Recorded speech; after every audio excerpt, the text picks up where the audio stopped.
Hi ಸ್ನೇಹಿತರೆ, ಅರಾವಳಿ ಪರ್ವತಗಳನ್ನು ಏರುತ್ತಿರುವಾಗ ತಂಪಾದ ಗಾಳಿ ಮುಖಕ್ಕೆ ತಾಗುತ್ತದೆ.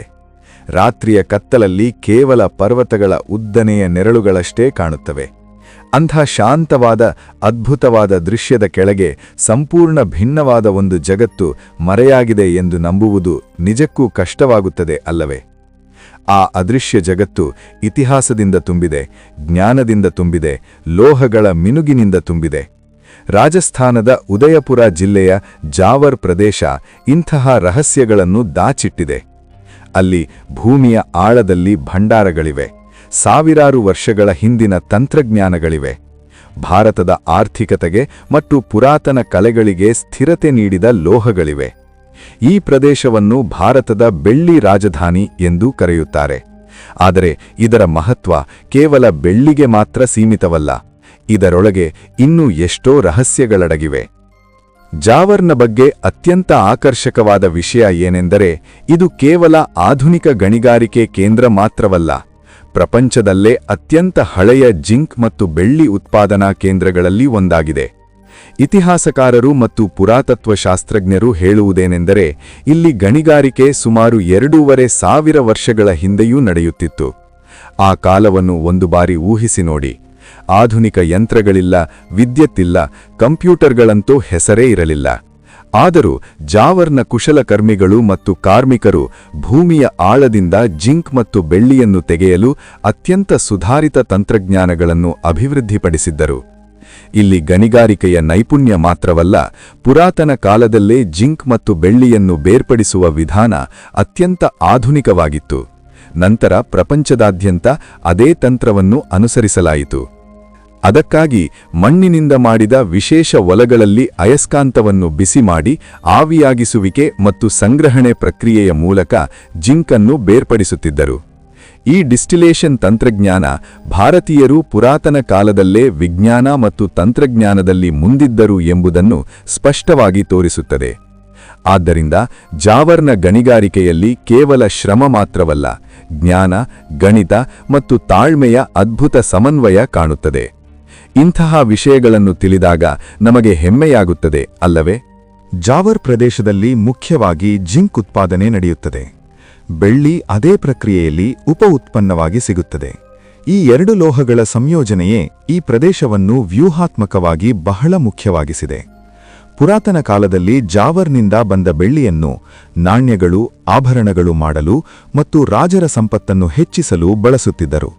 ಅದಕ್ಕಾಗಿ ರಾಜಸ್ಥಾನದ ರಾಜವಂಶಗಳ ಸಂಪತ್ತಿನಲ್ಲಿ ಈ ಗಣಿಗಳು ದೊಡ್ಡ ಪಾತ್ರ ವಹಿಸಿದವು ಎಂದು ಹೇಳಲಾಗುತ್ತದೆ. ವಿದೇಶಿ ಪ್ರವಾಸಿಗಳು ತಮ್ಮ ಬರಹಗಳಲ್ಲಿ ಜಾವರ್ನ ಲೋಹಕಲಾ ನೈಪುಣ್ಯದ ಬಗ್ಗೆ ಉಲ್ಲೇಖಿಸಿದ್ದಾರೆ. ಇಂತಹ ಕಾರಣಗಳಿಂದಾಗಿ ಈ ಪ್ರದೇಶ ಅನುಭವ, ಪ್ರಯೋಗ ಮತ್ತು ಆವಿಷ್ಕಾರಗಳ ಮಿಶ್ರಣದೊಂದಿಗೆ ಜೀವಂತ ಜ್ಞಾನ ಸಂಪ್ರದಾಯಕ್ಕೆ ಸಾಕ್ಷಿಯಾಗಿದೆ. ಕಾಲ ಬದಲಾಯಿತು, ರಾಜವಂಶಗಳು ಬದಲಾದವು, ಆದರೆ ಜಾವರ್ ಮಣ್ಣಿನ ಮಿನುಗು ಏನೂ ಕಡಿಮೆಯಾಗಿಲ್ಲ. ಇಂದು ಇಲ್ಲಿ ಆಧುನಿಕ ಅಂಡರ್ಗ್ರೌಂಡ್ ಮೈನಿಂಗ್ ತಂತ್ರಗಳನ್ನು ಬಳಸುತ್ತಿದ್ದಾರೆ. ವಿಶಾಲ ಸುರಂಗಗಳಲ್ಲಿ ಡ್ರಿಲ್ ಯಂತ್ರಗಳು ಬಂಡೆಗಳನ್ನು ಕೊಯ್ಯುತ್ತವೆ, ಅಯಸ್ಕಾಂತವನ್ನು ಮೇಲಕ್ಕೆ ತರುತ್ತವೆ. ಇಡೀ ಪ್ರಕ್ರಿಯೆ ಸುರಕ್ಷಿತವಾಗಿ ಮತ್ತು ನಿಯಂತ್ರಣದಲ್ಲಿರುತ್ತದೆ. ಅದಕ್ಕಾಗಿ ಡಿಜಿಟಲ್ ಮಾನಿಟರಿಂಗ್ ವ್ಯವಸ್ಥೆ, ವೆಂಟಿಲೇಷನ್ ನಿಯಂತ್ರಣ, ರಿಯಲ್ ಟೈಮ್ ಸಂವಹನ ನೆಟ್ವರ್ಕ್ಗಳನ್ನು ಅಳವಡಿಸಲಾಗಿದೆ. ಗಣಿಯಲ್ಲಿ ಕೆಲಸ ಮಾಡುವ ಕಾರ್ಮಿಕರು ಆಧುನಿಕ ಸುರಕ್ಷಾ ಉಪಕರಣಗಳೊಂದಿಗೆ ಮತ್ತು ಸರಿಯಾದ ತರಬೇತಿಯೊಂದಿಗೆ ಸಿದ್ಧರಾಗಿರುತ್ತಾರೆ. ಇವೆಲ್ಲವೂ ಸೇರಿ ಜಾವರ್ ಕೇವಲ ಗತಕಾಲದ ಗೌರವ ಮಾತ್ರವಲ್ಲ, ವರ್ತಮಾನದ ತಾಂತ್ರಿಕ ಶಕ್ತಿಯೂ ಆಗಿದೆ ಎಂದು ತೋರಿಸುತ್ತವೆ. ಜಾವರ್ ಸಮೂಹದಲ್ಲಿ ಹಲವು ಮುಖ್ಯ ಗಣಿಗಳಿವೆ: ಜಾವರ್ ಮಾಲಾ, ಜಾವರ್ ಮೋಚಿಯಾ, ಜಾವರ್ ಸೆಂಟ್ರಲ್ ಮತ್ತು ಜಾವರ್ ಬಾರೋಯ್. ಈ ಗಣಿಗಳಿಂದ ಪ್ರತಿ ವರ್ಷ ಸಾವಿರಾರು ಟನ್ ಜಿಂಕ್ ಮತ್ತು 100 ಟನ್ ಬೆಳ್ಳಿ ತೆಗೆಯಲಾಗುತ್ತದೆ. ಭಾರತದ ಒಟ್ಟು ಜಿಂಕ್ ಮತ್ತು ಬೆಳ್ಳಿ ಉತ್ಪಾದನೆಯಲ್ಲಿ ರಾಜಸ್ಥಾನದ ಪಾಲು ದೊಡ್ಡದು. ಅದರಲ್ಲಿ ಜಾವರ್ನ ಪಾತ್ರ ಅತ್ಯಂತ ಮುಖ್ಯವಾದದ್ದು. ಪ್ರಪಂಚ ಮಾರುಕಟ್ಟೆಯಲ್ಲಿ ಜಿಂಕ್ ಮತ್ತು ಬೆಳ್ಳಿಯ ಬೇಡಿಕೆ ಏರುತ್ತದೆ, ಇಳಿಯುತ್ತದೆ. ಆದರೆ ಜಾವರ್ ಯಾವಾಗಲೂ ಸ್ಥಿರವಾದ, ವಿಶ್ವಾಸಾರ್ಹ ಮೂಲವಾಗಿ ನಿಂತಿದೆ. ಇಂದಿನ ಪ್ರಪಂಚದಲ್ಲಿ ಬೆಳ್ಳಿಯ ಮಹತ್ವ ಹಿಂದಿನ ಕಾಲಕ್ಕಿಂತ ತುಂಬಾ ಹೆಚ್ಚಾಗಿದೆ. ಇದು ಆಭರಣಗಳಿಗೆ ಮಾತ್ರ ಸೀಮಿತವಲ್ಲ. ಎಲೆಕ್ಟ್ರಾನಿಕ್ಸ್ ಉಪಕರಣಗಳು, ಸೋಲಾರ್ ಪ್ಯಾನೆಲ್ಗಳು, ವೈದ್ಯಕೀಯ ಸಾಧನಗಳು, ಬ್ಯಾಟರಿಗಳು, ಹೈಟೆಕ್ ಉಪಕರಣಗಳಲ್ಲಿ ಎಲ್ಲೆಡೆ ಬೇಡಿಕೆಯಿದೆ. ವಿಶೇಷವಾಗಿ ಸೋಲಾರ್ ಪ್ಯಾನೆಲ್ಗಳಲ್ಲಿ ಬೆಳ್ಳಿಯ ಬಳಕೆ ಇದನ್ನು ಪುನರುತ್ಪಾದಕ ಶಕ್ತಿ ಕ್ಷೇತ್ರದಲ್ಲಿ ಮುಖ್ಯ ಭಾಗಸ್ವಾಮಿಯಾಗಿ ಮಾಡಿದೆ. ಪ್ರಪಂಚ ಶುಚಿಯಾದ ಶಕ್ತಿಯ ಕಡೆಗೆ ಹೊರಳುತ್ತಿರುವಷ್ಟು ಜಾವರ್ ರೀತಿಯ ಪ್ರದೇಶಗಳ ಮಹತ್ವ ದಿನೇ ದಿನೇ ಹೆಚ್ಚುತ್ತಿದೆ. ಇದನ್ನು ನೋಡಿದರೆ ನಮ್ಮ ದೇಶ ಭವಿಷ್ಯದಲ್ಲಿ ಎಷ್ಟು ಮುಂದಿರುತ್ತದೋ ಎಂದು ಊಹಿಸಬಹುದು ಅಲ್ಲವೇ? ಆದರೆ ಜಾವರ್ನ ಮಿನುಗು ಕೇವಲ ಖನಿಜಗಳು ಮತ್ತು ಉತ್ಪಾದನೆಯಲ್ಲಷ್ಟೇ ಇಲ್ಲ.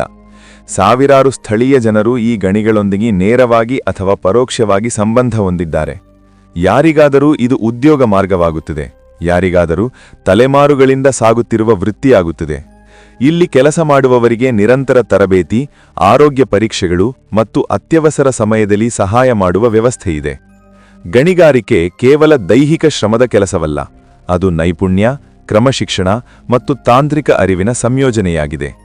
ಪರಿಸರ ರಕ್ಷಣೆಯನ್ನು ಜಾವರ್ ತನ್ನ ಮುಖ್ಯ ಆದ್ಯತೆಯಾಗಿಸಿಕೊಂಡಿದೆ. ನೀರಿನ ಸಂರಕ್ಷಣಾ ಯೋಜನೆಗಳು, ಟೈಲಿಂಗ್ ನಿರ್ವಹಣೆ ವ್ಯವಸ್ಥೆ, ಗ್ರೀನ್ ಎನರ್ಜಿ ಬಳಕೆ, ತ್ಯಾಜ್ಯ ನಿರ್ವಹಣೆ ಇವೆಲ್ಲವೂ ಇಲ್ಲಿ ಕೆಲಸದ ವಿಧಾನದ ಮುಖ್ಯ ಭಾಗಗಳು. ಗಣಿಗಳಿಂದ ಬರುವ ತ್ಯಾಜ್ಯವನ್ನು ನಿಯಂತ್ರಿತವಾಗಿ ನಿರ್ವಹಿಸುತ್ತಾರೆ. ಅದರಿಂದ ಸುತ್ತಮುತ್ತಲ ಗ್ರಾಮಗಳು ಮತ್ತು ನೈಸರ್ಗಿಕ ಸಂಪನ್ಮೂಲಗಳ ಮೇಲೆ ಪರಿಣಾಮ ತುಂಬಾ ಕಡಿಮೆಯಾಗುತ್ತದೆ. ಸ್ಥಳೀಯ ಸಮುದಾಯಗಳ ಅಭಿವೃದ್ಧಿಗೆ ಶಿಕ್ಷಣ, ಆರೋಗ್ಯ ಮತ್ತು ಕೌಶಲ್ಯಾಭಿವೃದ್ಧಿ ಮೇಲೆ ವಿಶೇಷ ಗಮನ ನೀಡುತ್ತಿದ್ದಾರೆ. ಇತಿಹಾಸ, ಜ್ಞಾನ ಮತ್ತು ಸಾಮಾಜಿಕ ಜವಾಬ್ದಾರಿಯ ಈ ಅದ್ಭುತ ಸಂಯೋಜನೆ ಜಾವರನ್ನು ಕೇವಲ ಖನಿಜ ಭಂಡಾರವನ್ನಾಗಿ ಮಾತ್ರವಲ್ಲದೆ ಜ್ಞಾನ, ಶ್ರಮ ಮತ್ತು ದೂರದೃಷ್ಟಿಯ ಜೀವಂತ ಉದಾಹರಣೆಯಾಗಿ ಮಾಡಿದೆ. ಈ ಪ್ರದೇಶ ಭಾರತ ಸಾವಿರಾರು ವರ್ಷಗಳ ಹಿಂದೆಯೇ ವನರಗಳು ಮತ್ತು ತಂತ್ರಜ್ಞಾನದಲ್ಲಿ ಸಮೃದ್ಧವಾಗಿತ್ತು ಎಂದು ಸ್ಪಷ್ಟವಾಗಿ ತೋರಿಸುತ್ತದೆ. ಜಾವರ್ ಮಣ್ಣು ನೂರಾರು ವರ್ಷಗಳಿಂದ ಭಾರತದ ಮಿನುಗು ಮತ್ತು ಸಂಪತ್ತನ್ನು ಕಾಪಾಡುತ್ತಾ ಬಂದಿದೆ. ಭವಿಷ್ಯದಲ್ಲಿ ಹೊಸ ಶೋಧ ತಂತ್ರಗಳು, ಉತ್ತಮ ಸರ್ವೆಗಳು ಮತ್ತು ಆಧುನಾತನ ಡ್ರಿಲ್ಲಿಂಗ್ ವ್ಯವಸ್ಥೆಗಳು ಇದನ್ನು ಇನ್ನಷ್ಟು ಉತ್ಪಾದಕವಾಗಿ ಮತ್ತು ಮಹತ್ವದ್ದಾಗಿ ಮಾಡಬಹುದು. ಜಾವರ್ನ ಕಥೆ ಕೇವಲ ಉತ್ಪಾದನೆ ಮತ್ತು ವಾಣಿಜ್ಯದೊಂದಿಗೆ ನಿಲ್ಲುವುದಿಲ್ಲ. ಇದು ಬುದ್ಧಿಶಕ್ತಿ, ಜ್ಞಾನ, ಶ್ರಮ ಮತ್ತು ಸಾಮಾಜಿಕ ಜವಾಬ್ದಾರಿಯ ಕಥೆ. ಇವೆಲ್ಲವೂ ಸಾವಿರಾರು ವರ್ಷಗಳಿಂದ ಇದನ್ನು ಜೀವಂತವಾಗಿಡುತ್ತಿವೆ. ಸ್ಥಳೀಯ ಸಮುದಾಯಗಳಿಗೆ ಜಾವರ್ ಉದ್ಯೋಗ ಮತ್ತು ಸಾಮಾಜಿಕ ಅಭಿವೃದ್ಧಿಯ ಕೇಂದ್ರವಾಗಿದೆ. ಸಾವಿರಾರು ಜನರು ಈ ಗಣಿಗಳೊಂದಿಗೆ ನೇರ ಅಥವಾ ಪರೋಕ್ಷ ಸಂಬಂಧ ಹೊಂದಿದ್ದಾರೆ. ಯಾರಿಗಾದರೂ ಉದ್ಯೋಗ ಮಾರ್ಗ, ಯಾರಿಗಾದರೂ ತಲೆಮಾರುಗಳ ವೃತ್ತಿ. ಇಲ್ಲಿ ಕೆಲಸ ಕೇವಲ ಹಣ ಸಂಪಾದನೆಯಲ್ಲ, ಅದು ನೈಪುಣ್ಯ, ಕ್ರಮಶಿಕ್ಷಣ ಮತ್ತು ಸುರಕ್ಷತೆಯ ಚಿಹ್ನೆಯಾಗಿದೆ. ಕಾರ್ಮಿಕರಿಗೆ ನಿರಂತರ ತರಬೇತಿ, ಆರೋಗ್ಯ ಪರೀಕ್ಷೆಗಳು ಮತ್ತು ಅತ್ಯವಸರ ವ್ಯವಸ್ಥೆಗಳಿವೆ. ಹೀಗಾಗಿ ಗಣಿಗಾರಿಕೆ ಕೇವಲ ಶ್ರಮದ ಕೆಲಸವಲ್ಲ, ನೈಪುಣ್ಯ ಮತ್ತು ಜ್ಞಾನದ ಸಂಯೋಜನೆಯಾಗಿದೆ. ಪರಿಸರ ಸಂರಕ್ಷಣೆ ಮತ್ತು ಸಾಮಾಜಿಕ ಜವಾಬ್ದಾರಿಯ ಮೇಲೆ ಇಲ್ಲಿ ಸಂಪೂರ್ಣ ಗಮನವಿದೆ. ನೀರಿನ ಸಂರಕ್ಷಣೆ, ಗ್ರೀನ್ ಎನರ್ಜಿ ಬಳಕೆ, ತ್ಯಾಜ್ಯ ನಿರ್ವಹಣೆ ಇತ್ಯಾದಿ ತಂತ್ರಗಳು ಗಣಿಗಾರಿಕೆಯ ಪರಿಣಾಮ ಸುತ್ತಲಿನ ಗ್ರಾಮಗಳು ಮತ್ತು ನೈಸರ್ಗಿಕ ಸಂಪನ್ಮೂಲಗಳ ಮೇಲೆ ಕಡಿಮೆಯಾಗುವಂತೆ ನೋಡಿಕೊಳ್ಳುತ್ತವೆ. ಸ್ಥಳೀಯ ಸಮುದಾಯಗಳಿಗೆ ಶಿಕ್ಷಣ, ಆರೋಗ್ಯ ಮತ್ತು ಕೌಶಲ್ಯ ಅಭಿವೃದ್ಧಿ ಕಾರ್ಯಕ್ರಮಗಳು ಅವರನ್ನು ಸ್ಥಿರವಾಗಿ ಬಲಪಡಿಸುತ್ತವೆ. ಈ ಕ್ರಮಗಳೆಲ್ಲವೂ ಸಹಜ ಸಂಪನ್ಮೂಲಗಳ ಬಳಕೆ ಮತ್ತು ಸಮಾಜದ ಶ್ರೇಯಸ್ಸು ಎರಡನ್ನೂ ಒಟ್ಟಿಗೆ ಸಾಧ್ಯವೆಂದು ತೋರಿಸುತ್ತವೆ. ಇತಿಹಾಸದಿಂದ ವರ್ತಮಾನದವರೆಗೆ ಜಾವರ್ ಹೀಗೆ ಸಾಬೀತುಪಡಿಸಿದೆ: ಸಂಪನ್ಮೂಲಗಳು ಕೇವಲ ಗಣಿಗಾರಿಕೆಗಾಗಿ ಮಾತ್ರವಲ್ಲ, ಜ್ಞಾನ, ವಿಜ್ಞಾನ ಮತ್ತು ಸಾಮಾಜಿಕ ಜವಾಬ್ದಾರಿಗಾಗಿಯೂ ಮುಖ್ಯವಾಗಿವೆ. ಇಲ್ಲಿ ಮಣ್ಣಿನ ಆಳದಲ್ಲಿ ಅಡಗಿರುವ ಭಂಡಾರಗಳ ಜೊತೆಗೆ ಸಾವಿರಾರು ವರ್ಷಗಳ ಬುದ್ಧಿಶಕ್ತಿ ಮತ್ತು ಅನುಭವವೂ ಇದೆ. ಇದು ನಮಗೆ ಬೋಧಿಸುತ್ತದೆ, ಪುರಾತನ ಕಾಲದಲ್ಲಿ ಭಾರತ ಕೇವಲ ಕಚ್ಚಾ ಮಾಲು ಕೊಡುವ ದೇಶವಾಗಿರಲಿಲ್ಲ, ತಂತ್ರಜ್ಞಾನ ಮತ್ತು ಆವಿಷ್ಕಾರಗಳಲ್ಲೂ ಮುಂದಿದ್ದರು. ಇಂದು ಪ್ರಪಂಚ ವೇಗವಾಗಿ ಶುಚಿಯಾದ ಶಕ್ತಿ ಮತ್ತು ಹೈಟೆಕ್ ಉಪಕರಣಗಳ ಕಡೆಗೆ ಸಾಗುತ್ತಿರುವಾಗ ಜಾವರ್ ರೀತಿಯ ಗಣಿಗಳ ಅಗತ್ಯ ಇನ್ನಷ್ಟು ಹೆಚ್ಚಾಗಿದೆ. ಇದು ಆರ್ಥಿಕವಾಗಿ ಮಾತ್ರವಲ್ಲ, ವೈಜ್ಞಾನಿಕವಾಗಿಯೂ ಮತ್ತು ಸಾಮಾಜಿಕವಾಗಿಯೂ ದೇಶದ ಪ್ರಗತಿಗೆ ಸಹಾಯ ಮಾಡುತ್ತದೆ. ಅದಕ್ಕಾಗಿ ಜಾವರ್ ಕೇವಲ ಖನಿಜ ಭಂಡಾರವಲ್ಲ, ಭಾರತದ ತಾಂತ್ರಿಕ ಮತ್ತು ಸಾಂಸ್ಕೃತಿಕ ವಾರಸತನಕ್ಕೆ ಒಂದು ಚಿಹ್ನೆಯಾಗಿದೆ.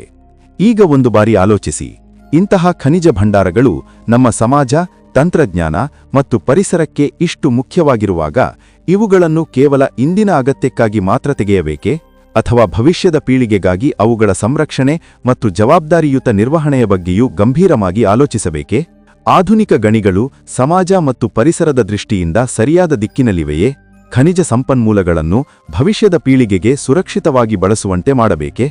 ನಿಮ್ಮ ಆಲೋಚನೆಗಳು ಈ ವಿಷಯದಲ್ಲಿ ಬಹಳ ಮುಖ್ಯ. ಕಾಮೆಂಟ್ನಲ್ಲಿ ಹೇಳಿ, ನೀವು ಏನು ಯೋಚಿಸುತ್ತೀರಿ? ಈ ಮಾಹಿತಿ ನಿಮಗೆ ಇಷ್ಟವಾದರೆ ವಿಡಿಯೋಗೆ ಲೈಕ್ ಮಾಡಿ, ನಿಮ್ಮ ಸ್ನೇಹಿತರು ಮತ್ತು ಕುಟುಂಬದವರೊಂದಿಗೆ ಶೇರ್ ಮಾಡಿ. ಕೊನೆಯದಾಗಿ ಚಾನೆಲ್ಗೆ ಸಬ್ಸ್ಕ್ರೈಬ್ ಮಾಡಿ ಬೆಲ್ ನೋಟಿಫಿಕೇಶನ್ ಅನ್ನು ಆಲ್ ಮೇಲೆ ಸೆಟ್ ಮಾಡಿಕೊಳ್ಳಿ. ಜೈ ಹಿಂದ್.